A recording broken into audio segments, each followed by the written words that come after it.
warahmatullahi wabarakatuh. Alhamdulillah bersyukur kita semua bangga hari ini perkembangan survei capres kita, survei partai kita, survei PKB menunjukkan kenaikan yang sangat signifikan. Kita sampai tahap insya Allah tren positif menuju 3 besar bahkan 2 besar.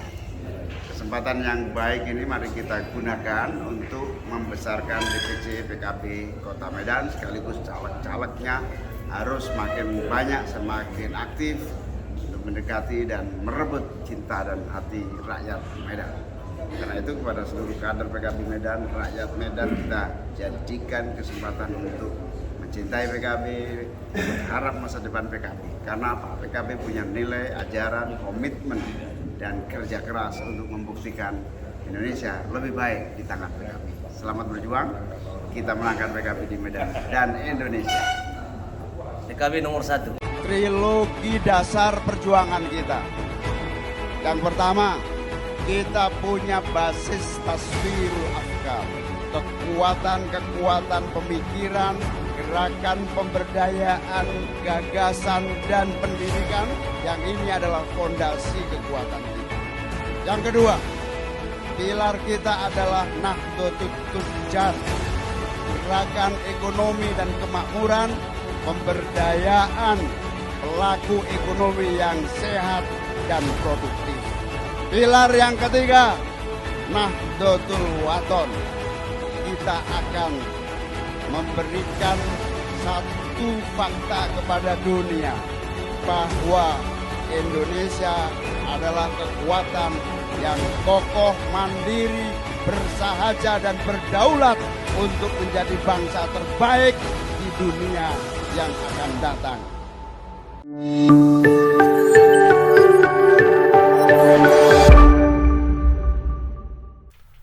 Assalamualaikum warahmatullahi wabarakatuh. Bertemu lagi dengan saya, pemimpin redaksi harian Tribun Medan dan tribunmedan.com, Iin Solihin, dalam acara spesial Jumpa Tengah. Jumpa Tengah hari ini sudah menghadirkan tamu spesial di studio Tribun Medan. Beliau adalah Ketua DPC PKB Kota Medan. Beliau adalah Bang Hamdan Simbolon. Assalamualaikum Bang. Waalaikumsalam. Sehat Abang dah? Iya, Tribuners mantap. Iya, Tribuners mantap kata Bang Hamdan Simbolon. Bang Hamdan, Iya. ini Jumpa Tengah yang spesial bagi saya Bang, karena Jumpa Tengah hari ini kita laksanakan di bulan Ramadan ya Bang. Ya, berarti bulan yang berkah. Bulan di berkah. Tahun 1444 Hijriah ini. 44 Hijrah. Tahun Mestinya 2023. Jumpa Tengah hari ini memulai di awal Ramadan membawa berkah gitu Bang. Kira-kira yang kita diskusikan ke depan ini bisa membawa berkah lah bagi masyarakat gitu Bang ya. Nah, Tribuner, saya juga ucapkan selamat melaksanakan ibadah puasa Ramadan di tahun 2023 ini. Semoga diberi kesehatan, nanti kita sampai di akhir Ramadan dan menjemput Idul Fitri dengan sehat ya Bang. Iya, betul. Tanpa kekurangan satu apapun. Sehat walafiat. Bang Hamdan, puasa lancar?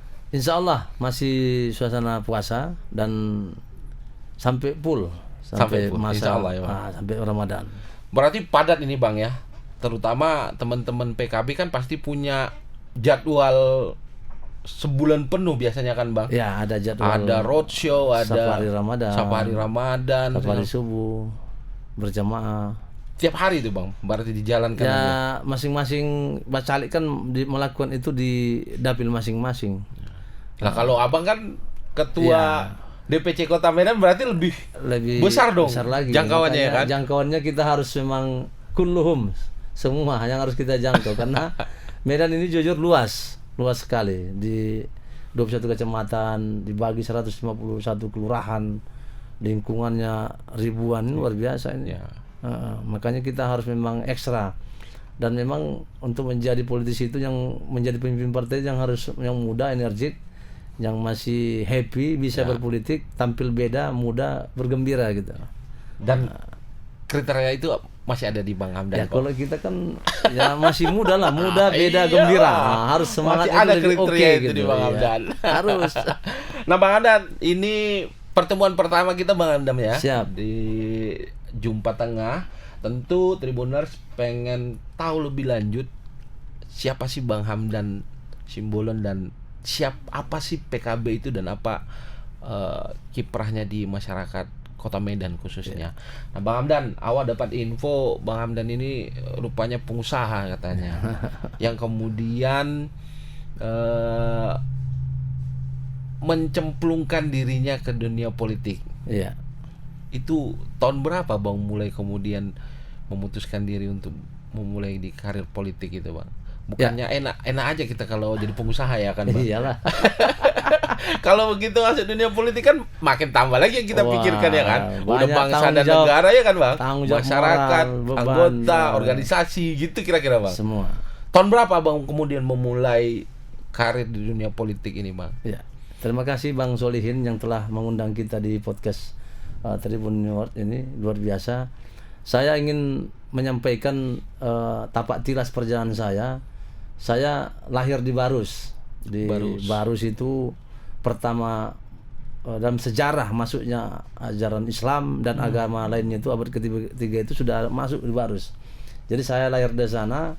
Yang dikenal Barus itu adalah rempah-rempah yang memang orang-orang Arab yang datang sana, dan di sana pun memang ada Aulia 44. Dan kamilah memang yang di sana, maka ini punya sejarah. Makanya saya pun makanya merantau pun ini panjang ceritanya memang. Mulai saya jenjang pendidikan, saya lahir di Barus, SD di Barus, SMP di Barus, SMA saya di pesantren Mustafawiyah Purbabaru.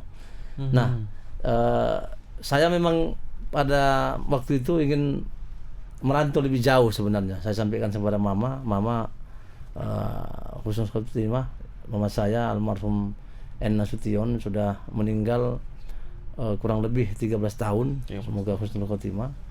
Berkat doa dan ketulisan ibunda saya sebenarnya saya mau merangkatkan saya. Saya minta kemarin ke Jakarta, dia pesan jangan jauh-jauh di Medan saja. Maka saya setelah saya dari pesantren Mustafawiyah itu di pesantren Mandailing Natal. Mandailing Natal ya, Bang ya. Nah, dan itu pesantren yang sudah tua. Sudah berdiri tahun 1912 dan sebelum ada Belanda sudah ada pesantren itu.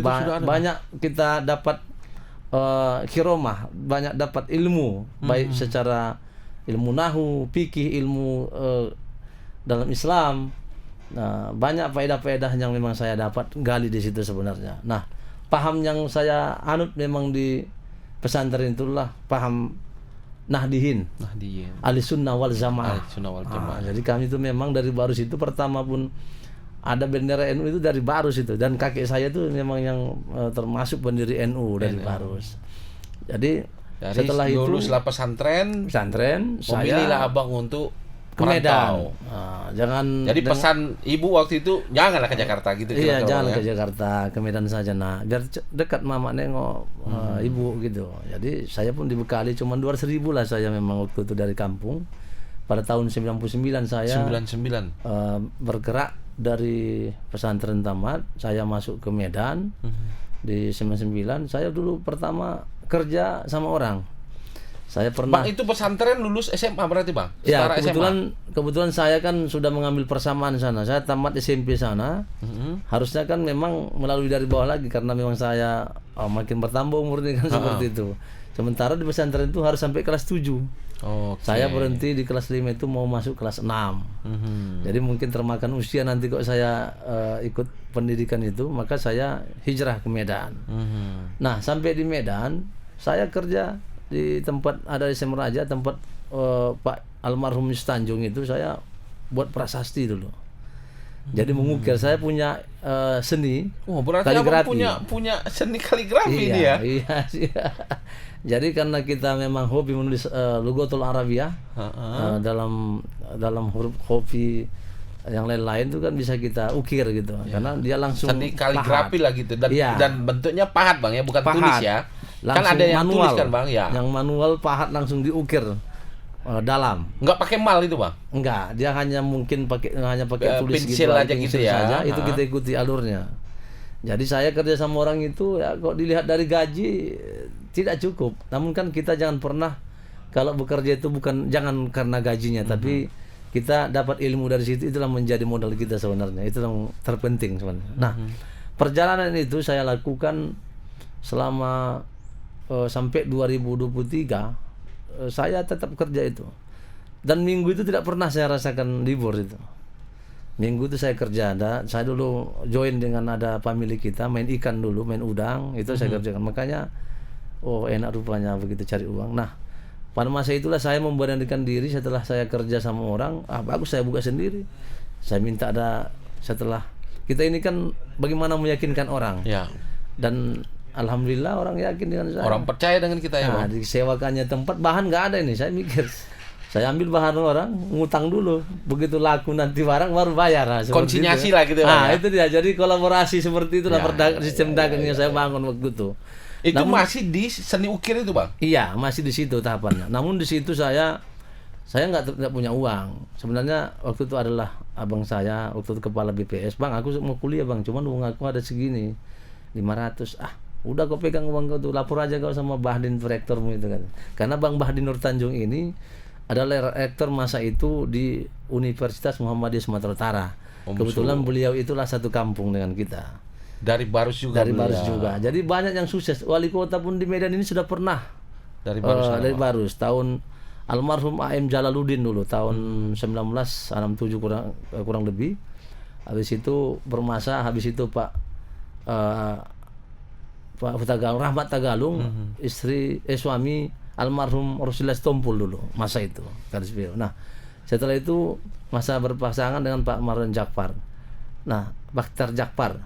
Setelah itu masuk lagi Pak Maulana Pohan, orang Barus juga, berpasangan dengan Bang Abdillah masa itu. Disitulah saya berkomunikasi, dan saat itu saya setelah masuk kuliah aktif bersama kawan-kawan, dengan PD-nya kita disuruh Bang masuk aja kau, belakangan masa luang kuliah, urusan gampang itu semua, gitulah. Saya masuk. Jadi setelah kita demo gitu ya, Bang Maulana, Pak Maulana nengok, Hamdan ngapain kamu situ, kamu sini, ngapain pula ikut-ikut gitu. Inilah namanya kita berkenal orang Pak. Gitulah ya kan masa itu. Tatung biasa lah dulu. Bang Abdillah pun luar biasa juga waktu itu menyapa kita. Adinda itu memang kita akui lah Bang Abdillah ini sangat menarik juga untuk Kota Medan, yang mampu hadir di rakyat Kota Medan. Ini kita akui memang beliau. Jadi, beliau pun termasuk begitu juga. kuliah jadilah aktivis ya Bang. Iya aktivis. Tapi diprotes pula nih. Diprotes jangan lagi gitu-gitu. Jadi Pak Maulana ini kan tahu satu kampung, udah kamu kuliah aja, inilah persoalan ini Pak, ini udah aman selesai itu katanya. Itulah memang, makanya dalam hidup ini ada 5, pedoman saya cuma 4. Langkah, pertemuan, jodoh, rezeki. Kalau maut sama orang dulu kan gitu. Iya. Jadi pedoman hidup ini 4 yang kita pegang. Kalau yang siap, yang dia udah siap dia meninggal, 5 lah dipegangnya. Kita 4 nih aja. Langkah, pertemuan, jodoh, rezeki, inilah yang menjadi pedoman kita. Nah, disitulah saya kuliah itu banyak teman-teman yang bergaul, aktif. Memang sudah mulai aktif waktu itu di partai politik, gabung-gabung. Pernah di ANPG gabung dengan almarhum Bangkit Sitepu. Di ANPG pada tahun kalau nggak salah ya, 2003 lah masa itu. Jadi ikut kita, namanya tapi proses. masih simpatisan lah gitu Bang ya, kira-kira ya. Jadi berjalan juga waktu itu saya masuk ke PKPB masa itu. Waktu itu ketumnya Jenderal Hartono. Jadi berjalan itu ya, mulai berjalan lah, ikut-ikut kita, namanya kita berproses, karena di kampus sendiri pun kita sudah memang mengikuti organisasi. Ya. Jadi kita pun sebenarnya prinsipnya kembali kepada innamal a'malu binniyat wa innamal likulli imri'in ma nawa. Segala sesuatu itu harus diiringi dengan niat yang memang betul-betul tulus, maka hakul yakin, betul-betul yakin kita akan mudah. Jangan pernah menyerah. Kalau kira-kira ada langkah ini nggak bisa, kita langkah yang lain. Jangan pernah bosan untuk berjuang, berusaha bangkit bergerak. Nah, itu yang sebenarnya yang saya lakukan, dan alhamdulillah ya saya aktif di kuliah itu dapat dukungan terus gitu, dan tidak terlepas memang itu semua keberkahan, itu semua berjalan karena doa orang tua. Karena saya semester 4 baru tahu orang tua saya kuliah. Dari mana uangmu kuliah nak?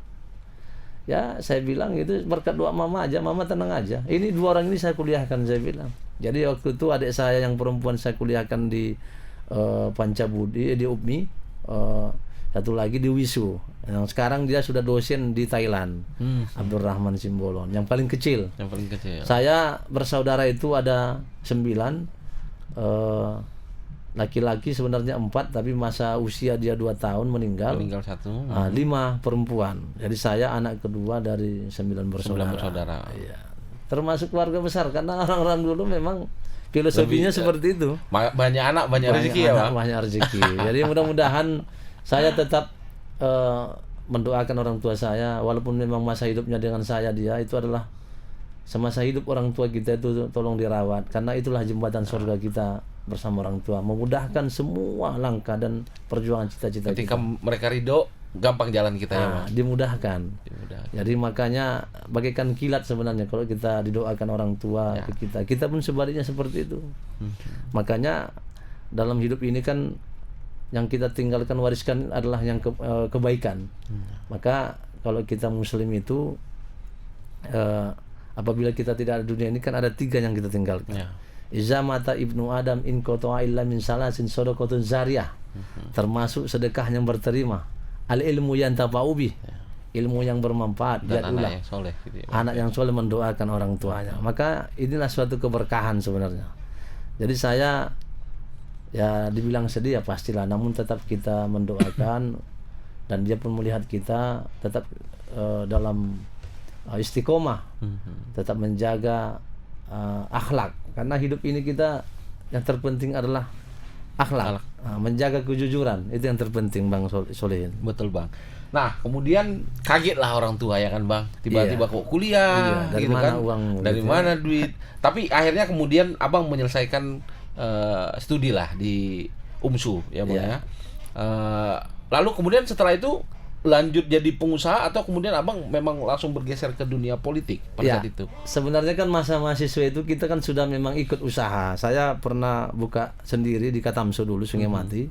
Saya buka florist dulu, Sebenarnya kita semua bisa, tinggal panggil orang aja yang memang Tapi punya kemampuan. agak-agaknya larinya ke seni gini ya, Bang ya. Ya kita Dari memang punya ukir jiwa seni. ke Iya. merangkai bunga ya Iya. kan gitu kan, Bang. Iya. Ya karena memang itu peluang usaha. Sebenarnya kita hidup ini kan kalau kita kata Rasulullah sebenarnya dalam hidup ini hanya 2 yang menjadi pedoman kita. Kalau Anda ingin sukses dalam hidup, dalam kehidupan ini ya, kalau nggak menjadi orang politisi, menjadi pengusaha, itulah menjadi orang sukses. Maka saya tidak pernah malu kalaupun kata orang usahanya usaha prasasti, mendoakan orang cepat mati kata. Padahal tidak ya kan. Kita sebenarnya usaha itu ketika ada butuh orang untuk katakanlah membuat batu peresmian, dan sekarang masih oke, saya bisa itu. Namun kan namanya usaha ya. Namanya kita usaha, jangan pernah kita, yang penting kan kita tidak mencuri, tidak melakukan hal yang tak baik gitu. Lalu kemudian akhirnya Abang melabuhkanlah diri ke PKB. Itu bagaimana cerita kemudian Abang bisa memutuskan, kan banyak partai politik lain, Bang. Iya. Lalu kenapa kalau yang mau Islami moderat misalnya kan banyak pilihan misalnya pada Banyak saat pilihan. itu. Lalu kenapa kemudian Abang menjatuhkan pilihan itu pada PKB?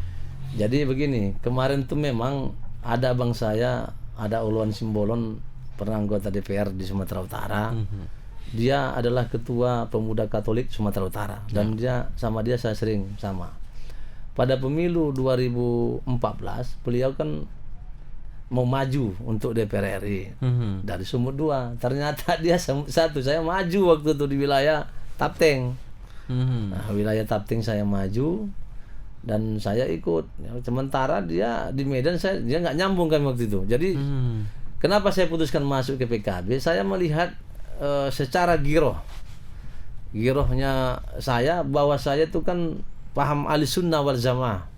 Walaupun saya karena besar sebagai santri. Iya, jadi sudah ada yang tertempa memang, karena anak santri ini sebenarnya di mana saja pun hidup ini, ditempatkan di mana pun oke, no problem.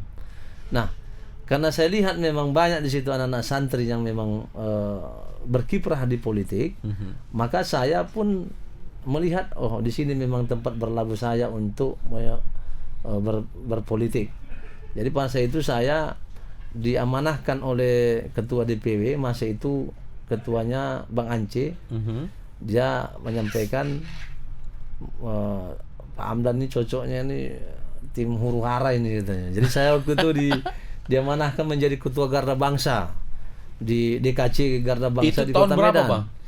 Waktu itu tahun 2000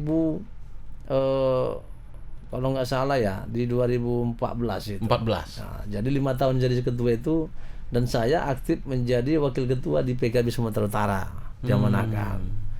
Nah, perjalanan di PKB ini sebenarnya saya melihat di PKB ini kan karena memang inisiatornya ini memang orang-orang Nahdlatul Ulama, termasuk pendirinya itu ada Gus Dur, ada Hasyim Asy'ari, dan keluarga-keluarga daripada Gus Muhaimin hari ini menjadi ketua umum PKB yang sudah 3 periode.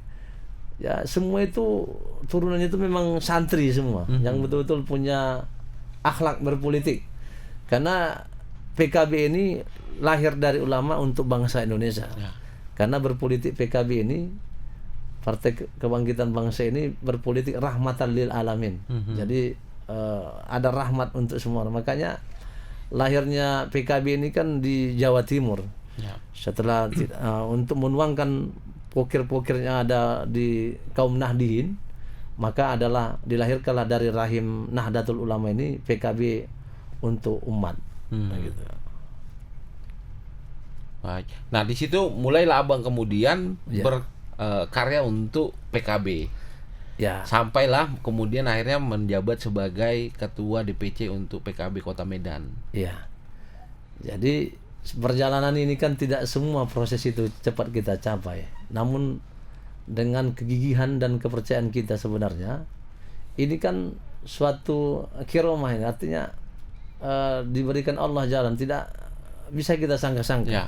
Maka saya sampaikan tadi dalam hidup itu ada 5, saya pegang 4 saja, langkah, pertemuan, jodoh, rezeki.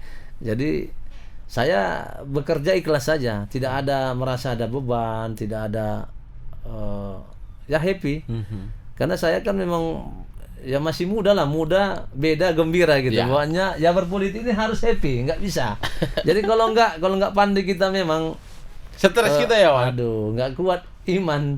Nah, yang gini-gini kan banyak. Jadi saya waktu itu diamanahkan menjadi ketua Garda Bangsa dan mereka melihat bagaimana tampilan kita. Kita tidak pernah cerita uang di depan. Uang kita pun keluar nggak ada urusan. Gini kan perkara sornya nih. Berpolitik ini kan perkara sor. Dan ingat, berpolitik itu adalah seni. Seni politik itu harus kita tunjukkan bahwa kita punya kepiawaian dalam itu. Kita berpolitik menggunakan pikiran, tidak menggunakan otot. Gitu, nah, ini kan harus kita bedakan. Jadi kalau nggak siap mental memang berat lah untuk menyampaikannya gitu. Makanya saya di partai ini diamanahkan lanjutan waktu jadi ketua DPC itu tahun 2019. Setelah PKB Medan waktu itu kan sempat ada masalah, dan karena saya memang aktif memang di PKB ini dan memang menunjukkan integritas, kualitas dan memang pekerjaan yang tuntas yang memang mereka lihat profesional terukur, makanya kita diamanahkan Gus Muhaimin Iskandar selaku ketua umum dan juga panglima santri se-Indonesia. Makanya kita mendoakanlah Gus Muhaimin ini menjadi presiden pada pemilu 2024. Ini menjadi harapan kita. Nanti kita akan bahas secara khusus ke arah sana, Bang Hamdan. Nah, Bang Hamdan, tentu kemudian tadi dari organisasi pemuda lalu kemudian lompat hari ini memegang peranan penting di DPC PKB Kota Medan. Kan semakin kompleks, Bang. Tentu 2023 ini adalah masa persiapan, Bang, untuk kemudian nanti kita menjelang di 2024 mungkin nggak akan terasa kan, Bang? Oh, nggak terasa. Nggak akan terasa kan? Nah, pertanyaannya, Bang, apa yang kemudian Abang persiapkan untuk kader-kader PKB ini menjelang di 2024? Tentu dalam konteks meraih kursi di Kota Medan. Ya. Baik, Bang Sulihin. Sebenarnya kami sekarang sudah terstruktur semua memang, perintah dari DPP langsung, dan aktifnya kami sekarang memang melakukan konsolidasi total, baik melalui via Zoom dan pertemuan yang memang yang sudah kita lakukan. Prinsipnya kami dari PKB hari ini adalah satu, karena target ketum itu PKB ini harus menang. Nomor 2 terbesar pada pemilu 2024. Ini kita kan kemarin di nomor 4. Ini kita harus mengejar nomor 2. Ini menjadi capaian, karena ini semua memang harus termotivasi bagaimana bisa untuk kita capai. Namun itu semua harus punya metode, punya strategi bagaimana untuk mewujudkan itu. Yang pertama kemauan dulu. Kemauan ketuanya ini harus punya integritas, harus punya komitmen, yaitu penataan partai. Kita harus memang membentuk seluruh struktur partai. Penataannya ini baik tingkat kecamatan, tingkat PAC, tingkat DPRT, lingkungan, kelurahan dan lingkungan, ini harus terbentuk semua. Karena jujur aja kalau tidak ada kita bentuk memang struktur itu, kita akan Berat ya, kehilangan. Berat. Makanya Tapi membentuk struktur sampai ke tingkat terkecil Kelurahan. itu kan juga ya, bukan perkara mudah ya kan, Bang? ya makanya kan tergantung niatnya itu. Saya kan awali dengan kegiatan ini semua kan kemarin niat. Maka kalau kita niat mudah saja. Memang jujur saja, kadang saya pun malu juga sebenarnya kalau di rumah. Papa sih di luar aja katanya, urus rakyat aja katanya. Emangnya di rumah ini nggak rakyat juga katanya, kayak begitu. Sampai muncul guyonan kira-kira. Iya. Protes yang di balik guyonan lah kira-kira Iya, begitu ya. jadi Bang? anak saya itu kan ada yang perempuan itu umurnya di 8 tahun, 9, mau masuk 9 tahun lah. Papa sih di luar aja, kami kurang diperhatikan katanya. Anak saya kan ada 3, 1 perempuan 2 laki-laki. Emangnya di luar itu hanya mereka aja rakyat begitu. Kami di rumah Juga kan rakyat rakyat. juga gitu. Jadi saya bilang, sabar nak, mungkin semua ada waktunya. Namun kan kita mengurus rakyat ini yang betul-betul memang dibutuhkan. Ya kan semua kan kita kan berkomunikasi juga. Iya Pak, tapi jangan ini lah lupa kan. Enggak lah, mana mungkin lupa saya bilang. Saya Bapak kan pulang ke rumah kecuali. Artinya mungkin anak-anak sudah mulai merasa Iya. Jadi tidak full ada Iya. Bang Hamdan di rumah mendampingi mereka iya, mungkin itu karena ada memang namanya anak-anak ini kan yang betulnya. Makanya saya pun kadang sedih juga. Namun namanya tanggung jawab ya, tugas kita secara moral. Nah, kita selaku ketua partai ini kuncinya keseriusan sebenarnya. Serius kita mengurus, yakin kita mampu dan yakin kita bisa menghantarkan kader-kader terbaik untuk duduk di DPRD pada pemilu 2024. Itu menjadi target. Makanya saya sangat intens memang melakukan komunikasi dan rapat-rapat konsolidasi. Tujuannya adalah untuk memantapkan. Jadi kalau memang katakanlah pengurus kecamatan dia tidak mampu, ya kita ganti. Kalau dia ya gimana kita mau bekerja?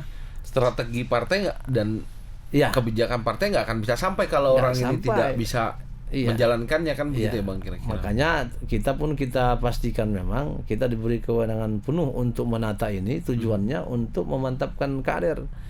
Nah, ini perlu kita lakukan pengkaderan dan hari ini kita sudah membuka pencalekan pada pemilu 2024 karena pemilu kita nggak terasa ini 14 Februari 2024. 24. Nah, kita sudah melakukan penjaringan, sudah melakukan UKK, uji kelayakan dan kepatutan, yang mana caleg-caleg kita ini yang untuk DPRD Medan ini yang berkualitas, Uji kelayakan berintegritas. dan kepatutan. Iya. Jadi teman-teman yang tergabung dalam PKB mendaftarkan dirinya, gitu Bang.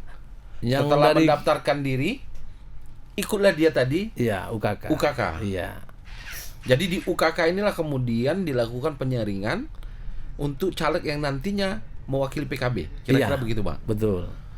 Apa saja yang diuji dalam UKK itu Bang? Pertama proses UKK ini memang ini sudah ada juknisnya dari DPP. Kenapa kita lakukan UKK, uji kelayakan kepatutan itu adalah melihat keseriusan calon. Karena jujur saja bacalek ini bukan hanya kader dari PKB, namun kita tanpa membedakan agama, suku, organisasi latar belakangnya, silakan, yang penting dia mau membesarkan PKB. Nah, kita membuka online kemarin. Sampai hari ini pun kalau menghadap berkeinginan masih buka. Kita persilahkan, welcome. Namun kan tetap mekanismenya kita lakukan, syarat-syarat untuk bacaleknya kita minta untuk mereka penuhi. Itu kalau non kader bisa Bang? Boleh, bisa. Nah, makanya dari profesional namanya. Dan juga boleh lintas agama. Ini yang Tidak. menarik PKB ya kan Bang? Iya, PKB ini kan dia agamis nasionalis. Nah, jadi orang melihat PKB ini kan pernah ditanya saya, PKB ini tanpa yang nggak ada agamanya boleh? Ya boleh lah. Agama Kristen boleh, nggak ada agama boleh, apalagi yang nanya agama lain gitu. PKB ini kan memang dilahirkan dari ulama untuk Indonesia, namun tidak tertutup dengan agama lain, karena NU ini kan memang berpolitik rahmatan lil alamin, tidak ada membedakan. Kulluhum, silahkan masuk, udkhul. Jadi ya, siapapun yang ingin mau masuk silahkan, tidak ada urusan. Dan kita Bang Solihin dalam kesempatan ini membuka seluas-luasnya bagi masyarakat tanpa ada mahar politik maju mencalon DPR. Tanpa ada mahar politik. Tanpa ada mahar, tidak ada bayar-bayar. Nah, jadi silahkan berkompetisi. Namun kalau untuk pemberkasan ya disiapkanlah pula. Tapi kalau nggak ada materinya pula kan kacau lah dia. Dan jangan pula terbuka tapi nggak ada isinya juga ya kan Bang. Maksudnya tanpa ada keahlian. Iya, kan tadi yang Abang bilang betul. ada yang direkrut dari profesionalis. Ya, profesional, pengusaha kan kita buka semua ruang. Dan nanti finalisasinya teman-teman yang mendaftar ini harus melalui UKK tadi. UKK. Disitulah kita melihat bagaimana sejauh mana keseriusannya. Karena kita jujur aja bahwa keseriusan itu kan dinampakkan dia bekerja dan dia siap berkomitmen. Dan kita akan nilai sejauh mana dia serius dan kita biarkan dulu bagaimana dia bekerja di lapangan. Betul nggak dia cinta PKB? Betul nggak dia bekerja untuk PKB? Jadi ya jujur saja ini sudah berjalan kita lakukan dan kita ada punya nilai-nilai tersendiri. Dari dalam UKK itu yang kita nilai itu adalah sebenarnya keseriusan dia ingin maju dari PKB. Bekerja nggak dia? Jadi akan kita lihat kepatutannya dan kita lihat bagaimana dia bekerja dan bagaimana pemetaannya, berapa target yang harus dia capai, berapa secara finansial kemampuan dia untuk bekerja sampai selesai. Termasuklah kecakapan pribadi dia. Iya, kepiawaian dia, kecakapannya kan harus kita lihat, layak tidak. Termasuk akhlaknya nanti kan Bang. Ya itu nanti kan nampak. Ya kita ingin cari yang berkualitas, berintegritas dan kerja keras, kerja tuntas. Ini yang memang kita butuhkan. Ya bisalah. Dan itu akan dirangkumkan kapan Bang? Setelah masa UKK itu? Masa UKK ini kan sudah berjalan, itu kan ada pengujinya. Pengujinya itu ada dari profesional juga, ada dari politisi, dari pengurus DPW PKB Sumatera Utara, dari lembaga LPP, lembaga pemenangan pemilu dari PKB Sumut itu ikut menilai bagaimana kelayakannya itu kan akan dilihat. Berarti nggak main-main ya Bang ya? Ya Sudah kita ingin ada, serius tapi santai. Ada perwakilan yang kemudian memang menjaring betul siapa yang nanti akan mewakili PKB untuk legislatif ya kan? Iya, yang berkualitas lah kan kita kan ingin kader itu yang betul-betul bekerja untuk rakyat. Karena rakyat butuh hari ini bukan karya kata tapi nyata. Jadi kita kan jangan kita istilahnya jangan cakap-cakap, nggak boleh lagi sekarang. Kita kan malu kita, makanya kok yes kerjakan, mampu tidak gitu ya Bang. Jangan cakap aja gitu kata jangan orang Medan ya kan. Cakap katanya kan lain. Nah kemudian itulah proses kemudian bagaimana kemudian PKB Kota Medan untuk menjaring calon legislatif kita nanti ya kan Bang. Betul. Nah tentu ada kemudian proses penjaringan sampailah nanti teman-teman akan berkompetisi di Februari 2024 Bang. Bagaimana dengan teman-teman yang hari ini sudah menduduki kursi di legislatif dari PKB Bang? Apakah mereka juga masih proses mengikuti proses itu atau ada kekhususan pada teman-teman yang sudah duduk di legislatif Bang? Ya. Jadi Bang Solihin ini kan kalau Medan ini memang non-seat. Tidak ada kursi. Maka kita buka ruang seluas-luasnya. Nah, kalau yang ada DPR-nya, semua caleg dan semua DPRD yang aktif di PKB itu semua mendaftar itu. Tidak ada yang tidak mendaftar karena di PKB ini nggak ada beban terlalu berat gitu tanggung jawab secara banyak. Cuman ya, namun dia bekerja betul-betul untuk meraih kursi. Santai. Jadi maksudnya tidak ada tanggung jawab beban ini beban, nggak ada. Yang pasti yang tadi Bang, tanpa mahar. Ya kalau kita tanpa mahar untuk maju. Karena kan begitu Bang, kadang-kadang mau masuk ke mana gitu. Iya. sekian dulu gitu kan Bang. Nggak ada, dipastikan nggak ada. Di PKB itu. nggak ada ya Bang. Iya, Nah, mudah-mudahan. Tribuners menarik sekali bagaimana kemudian Iya. PKB ketua DPC PKB Kota Medan berani mengklaim bahwa tanpa ada mahar Wah. untuk menjadi calon legislatif DPRD di Kota Medan. DPRD. Iya. Bang, kemudian sejauh ini memang tentu Abang bersentuhan dan beririsan langsung dengan masyarakat, terutama di wilayah Kota Medan. Iya. Tentu Abang memotret secara langsung sosial, politik dan ekonomi yang ada di masyarakat kita, Bang Iya. Hamdan. Dari sisi sosial, politik dan ekonomi hari ini apa sih yang diperlukan masyarakat di Kota Medan, Bang? Barangkali ini juga perlu diketahui oleh teman-teman yang tadi sedang melakukan mengikuti proses penjaringan, maka mereka sudah tahu nih. Iya. Ada kebutuhan. instruksi dari Bang Hamdan sebagai ketua DPC. Ini loh PR besar Iya. di Kota Medan dari sosial, politik dan ekonomi yang jangan-jangan nanti itu juga menjadi benang merah yang harus mereka lakukan ketika mencalonkan diri atau nanti terpilih menjadi anggota legislatif, Bang. Ya, jadi begini, ini semua setelah proses UKK ini kan ada pembekalan. Jadi memang pas yang disampaikan Bang Solehin bahwa kita harus melihat dari sisi ekonomi, secara sosial dan politik. Kenapa? Karena ini memang kebutuhan rakyat dan kita memang harus hadir memang di tengah-tengah rakyat sesuai dengan kebutuhan mereka. Hari ini setelah kita melewati masa pandemi 2 tahun yang memang menderita dengan ekonomi yang memang sangat hancur, maka kita harus sama-sama bekerja untuk memulihkan perbaikan ekonomi. Memang ini berdampak, bukan hanya dampak ekonomi, sosialnya wah luar biasa, belum lagi narkobanya lagi yang di sekitarnya ini kan sangat mengganggu. Nah, kita fokusnya memang di ekonomi, maka kita mendukung UKM, apalagi kita salah satu partai politik yang mendukung wali kota hari ini waktu dia maju pada pilkada kemarin tuh pasangan Bobi Nasution dan Aulia Rahman. Ini kita sampaikan juga bahwa memang program itu memang akhirnya kita mendukung beliau itu karena memang sepakat untuk memajukan Medan dengan Dan visi misinya sama dengan Iya. yang sampaikan ya. Pak Wali. Jadi kolaborasi ini memang jangan hanya pajangan, namun memang pembuktian. Dan ini saya melihat memang dengan bergeraknya wali kota hari ini sudah nampaknya Medan sudah mulai jalannya sudah mulai membaik, saluran drainasenya sudah membaik. Ini luar biasa juga. Makanya kita berikan kesempatan mereka untuk menyelesaikan itu karena semua itu proses. Tidak ada ibarat bim salabim gitu, nggak langsung jadi. Namun mereka bekerja profesional terukur dan memang berdampak ada kepada masyarakat bersama Bobi Nasution dan Aulia Rahman. Jadi kita mendukung itu dan memang kita sampaikan kawan-kawan apa yang dilakukan oleh wali kota hari ini harus kita dukung, termasuk memang untuk UKM. Makanya Bacal itu harus memang mendukung mana masyarakat yang memang di dapilnya itu nanti untuk membantu secara ekonomi, baik memang dengan UKM-nya, baik dari sisi sosial masyarakatnya. Karena jujur aja banyak terganggu dengan hal seperti ini kan, dekadensi moral kan banyak juga yang rusak di situ.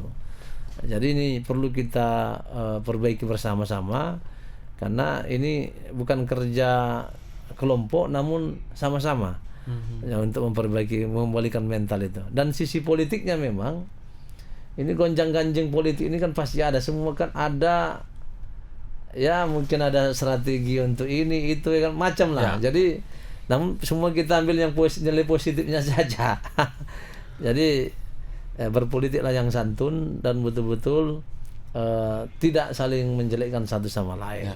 Artinya tadi ada proses pembekalan juga nanti ya Bang. Ya, pembekalan kepada bacalek kita. Kepada bacalek gitu ya. Iya. Ya, di sanalah nanti pemetaan dilakukan, strategi segala macam, termasuk tadi menyampaikan apa yang mereka harus lakukan di daerah dapil masing-masing lah kira-kira gitu. Iya. Ya. Tadi Abang menyinggung bagaimana kemudian PKB ikut mendukung wali kota dan wakil wali kota saat ini, Bang. Iya. Bang Hamdan, hari ini tentu PKB juga tadi Abang sudah memonitor, tadi Abang bilang ada jalan yang sudah bagus di masa kepemimpinan berjalan wali kota dan wakil wali kota. Tapi mungkin PKB punya catatan Bang untuk pemerintah kota saat ini. apa yang mesti kemudian ditingkatkan betul untuk kemudian tadi mendapatkan masyarakat yang betul-betul sejahtera? Ya, Medan ini luas ya Bang Solihin ya. Jadi memang jangkauannya tidak semua dia bisa capai, namun kepada kadis-kadis baik kabit-kabitnya itu harus memang pemerataan, jangan di sana diutamakan, di sini enggak. Ini yang menjadi catatan sebenarnya. Jadi contoh itu ada di daerah Jalan Denai, itu kan banyak juga itu yang ke dalam itu yang perlu juga diperhatikan. Ada juga di daerah Mandala, ada di daerah Medan Amplas. Ini kan perlu juga perhatian kepada kadisnya. Itu termasuklah kadis PU-nya itu kan ada kabit-kabitnya membidangi jalan, ada drainase, UPT-nya, kan semua tahu di mana kebutuhan itu. Dan yang paling terpenting adalah memang bagaimana pemerintah Kota Medan hari ini mencari solusi biar jangan banjir itu sama dengan Jakarta, Bang. Jakarta ini kenapa sekarang jauh sudah kurang banjir itu? Karena mereka memang mempunyai ketegasan, baik perhotelan, apartemen, gedung-gedung, itu semua diwajibkan mempunyai sumur serapan. Ya. Jadi ini saya lihat di Medan ini sangat kurang itu, harus ditegaskan memang wajib dibuat semua sumur serapan. Tujuannya apa? Untuk mempercepat pengurangan volume air meningkat sehingga banjir itu bisa berkurang drastis. Ini yang sebenarnya yang harus dipertegas. Maka sesuai dengan visi misi Pak Wali itu akan bebas dari banjir ini harus memang dihadirkan memang konsultan yang betul-betul yang betul-betul paham lah Medan ini petanya. Ya. Nah, ini sebenarnya. Dan juga terkait memang pemerintah Medan ini juga kadis-kadisnya ini harus lebih greget lagi untuk meningkatkan sesuai dengan visi misi Pak Wali agar lebih jauh, lebih mantap, baik menyangkut infrastruktur, pelayanan ini sangat dibutuhkan masyarakat sebenarnya. Dan alhamdulillah yang Pak Wali sekarang lebih cepat tanggap juga dengan diberlakukannya sekarang ada dengan hanya KTP bawa ke rumah sakit gratis. Ini mudah-mudahan ini konsisten dan saya mendukung seperti ini karena bermanfaat untuk rakyat gitu. Nah, ini yang harus kita dorong sebenarnya. Ya. Bang Hamdan. Bang Hamdan, kayaknya Bang Hamdan tentu juga punya target ke depan secara pribadi ya kan? Iya. Ke depan legislatif atau eksekutif? Ya kalau saya target ketua partai ini kan harus memang ke legislatif dulu lah. Kalau memang ke eksekutif itu nanti dulu, itu udah beda cerita karena pentasnya beda. Ya. Jadi saya prinsipnya hari ini memang menghantarkan kawan-kawan untuk bisa diamanahkan rakyat duduk menjadi anggota DPR legislatif pada periode di 2024 per Februari nantinya. Dan Abang akan maju juga? Dan saya akan bertarung nanti juga di wilayah dapil saya gitu. Dapil mana itu, Bang? Masih rahasia? Ini antara provinsi tingkat 2 nih, tapi kalau dia nanti di dapil 4 kalau nggak ada halangan nanti. Berarti masuk daerah Medan Kota, Denai, area Amplas. Mantap. Bang, lalu kita bergeser sedikit Bang ke persiapan kita di Pilpres. Ini kan banyak isu nih Bang. Ada Pileg dan Pilpres. Kemarin kita dengar heboh soal pemilu terbuka, pemilu tertutup. Lalu PKB tentu punya pandangan Bang yang kemudian mungkin sudah dari pusat lalu kemudian disampaikan kepada teman-teman sampai di tingkat daerah. Bagaimana pandangan PKB terhadap pemilu terbuka dan tertutup ini Bang? Ya, terima kasih Bang Solihin. Kalau PKB prinsipnya komitmen awal dalam hal ini demokrasi terbuka tertutup ini sebenarnya dari awal PKB mendukung terbuka. Karena dengan berdemokrasi ini kan orang silahkan aja mau, nggak mesti harus nomor 1 duduk. Namun ketika memang ini putusan katakanlah yang terburuk, pahit yang dikeluarkan oleh MK terkait putusan itu tertutup, maka PKB tetap konsisten terbuka lokal maksudnya. Nah, nanti bagaimana strateginya, triknya nanti itu sudah disiapkan desainnya oleh DPP. Karena jujur saja PKB ini kan harus memang profesional terukur, tidak ada yang menyakiti gitu. Jadi kalau memang dia punya real, memang dia punya suara, ya memang hak dia gitu. Dan itulah proses tadi yang kita lakukan dari daerah mendaftar supaya paling tidak orang kenal siapa yang dia pilih, kan kira-kira begitu ya Bang? Iya, makanya itu kita tunggu dulu hasil dari MK nanti. Tapi komitmen PKB tetap terbuka begitu. Dan kira-kira, kita tetap mendorong terbuka itu tetap, karena itu kan tidak merugikan. Ini kalau tertutup ini kan mundur lagi ke belakang berdemokrasinya ini. Jadi makanya Gus Muhaimin hari ini memang sangat luar biasa. Siang malam ketemu kami ini, Pak Gus Muhaimin ini bergerak terus untuk membesarkan PKB sehingga bisa mewujudkan target beliau itu di 2 besar pada pemilu 2024. Dan yang hari ini memang digadang-gadangkan pasangan Prabowo Gus Muhaimin ini kan ini menjadi target. Namun ketika memang ada menyimpang yang lain itu, mungkin yang lain pasti ada alternatif seperti itu. Tapi tadi Bang Hamdan sudah sempat singgung dulu, Gus Muhaimin sepertinya tetap akan maju. Dan bagaimana kemudian teman-teman PKB di tingkat daerah sepakatkah untuk kemudian mendorong beliau menjadi capres atau cawapres? Jadi sebenarnya dari awal kita kemarin habis kita musyawarah dengan DPP seluruh se-Indonesia itu di Jakarta, bahwa sepakat menghantarkan Gus Muhaimin pada musyawarah nasional di Bali. Itu memang mandat yang diberikan kepada Gus Muhaimin itu seluruh DPC, ada 500 lebih DPC itu, dan dibagi 33 provinsi, ditambah sekarang Mekar belum masuk itu. Mandatnya itu memang menghantarkan Gus Muhaimin maju calon presiden. RI. Namun semua kan memungkinkan, dalam politik ini kan dinamis ya Bang ya. Ya. Jadi kalau yang penting kan bisa komitmen sama jalan, ayo gitu. Karena PKB ini kan syukurnya kan dapat di 10% pemenang pemilu keempat kan, di pemilu 2019. Ya. 4 besar. Nah, Tribuners, itu perjalanan diskusi kita dengan Bang Hamdan terkait bagaimana kemudian beliau sebagai ketua DPC PKB Kota Medan mempersiapkan